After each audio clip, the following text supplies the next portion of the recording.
दोस्तों 28 फरवरी को शुरू हुई इस जंग ने पूरी दुनिया को हिलाकर रख दिया है, लेकिन अब एक ऐसी खबर सामने आई है जिसने सबको चौंका दिया।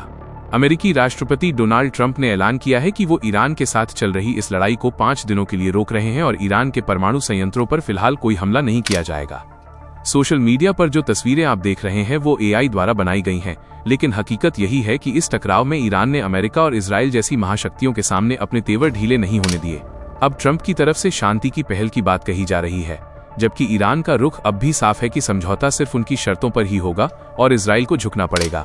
ट्रंप के शब्दों पर गौर करें तो उनका कहना है कि पिछले 2 दिनों में दोनों देशों के बीच काफी गंभीर बातचीत हुई है और मिडिल ईस्ट में चल रही इस पुरानी दुश्मनी को खत्म करने की दिशा में कदम बढ़ाए जा रहे हैं।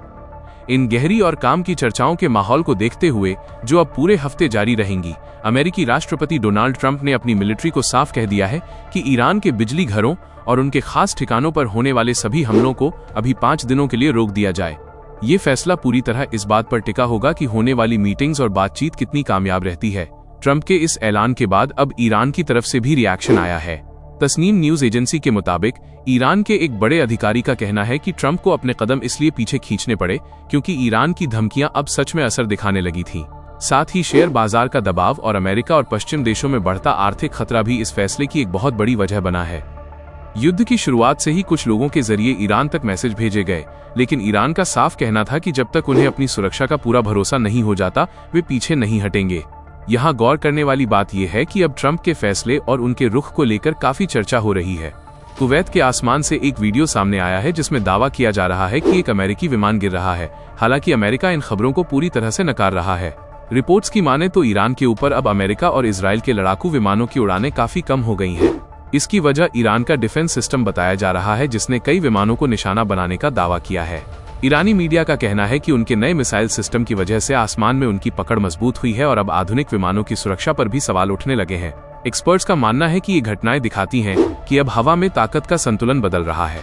अल जजीरा की ब्रेकिंग न्यूज के मुताबिक ट्रंप ने ईरान के बिजली ठिकानों पर होने वाले हमलों को 5 दिनों के लिए रोक दिया है।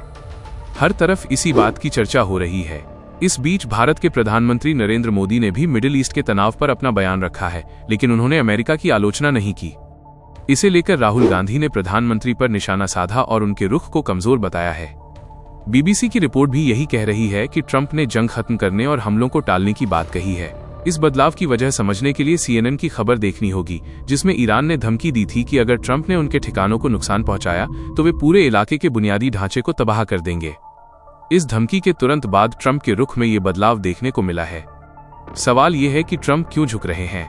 जानकार मान रहे हैं कि इजराइल का मिसाइल डिफेंस सिस्टम अब उतना कारगर नहीं रहा और ईरान के हमलों से वहां काफी चिंता बढ़ गई है। भारत में भी इस मुद्दे पर काफी गहमा गहमी है, जहां विपक्ष ने सरकार के बयान को लेकर सवाल उठाए हैं। राहुल गांधी ने इस मुद्दे पर सरकार को घेरते हुए कहा है कि प्रधानमंत्री को इस मामले पर संसद में खुलकर चर्चा करनी चाहिए। उनका मानना है कि सरकार इस मुद्दे पर अपनी बात रखने से बच रही है। वहीं प्रियंका गांधी वाड्रा ने भी जोर दिया कि देश के सामने जो हालात हैं उन पर पार्लियामेंट में बहस होना जरूरी है ताकि सभी के पक्ष सामने आ सके। आम आदमी पार्टी के सांसद संजय सिंह ने भी अपनी राय रखते हुए कहा कि संकट के समय सरकार को विपक्ष की सलाह पर भी ध्यान देना चाहिए और ईरान से बातचीत का रास्ता निकालना चाहिए, जैसे अन्य देशों ने अपने हितों की रक्षा के लिए किया है। दूसरी तरफ ईरान के कड़े रुख ने अमेरिका और इजराइल की चिंता बढ़ा दी है। ईरान अपनी मोज़ेक सिक्योरिटी डॉक्ट्रिन पर काम कर रहा है, जिसके तहत उसने अपनी ताकत को पूरे देश में अलग अलग टुकड़ियों में फैला दिया है। जानकारों का कहना है कि इस रणनीति की वजह से अगर नेतृत्व पर हमला भी होता है तो भी ईरान का विरोध रुकने वाला नहीं है। इसी डिसेंट्रलाइज सिस्टम की वजह से अमेरिका और इजराइल के लिए इस चुनौती का सामना करना मुश्किल हो रहा है। फिलहाल हालात बहुत दिलचस्प बने हुए हैं।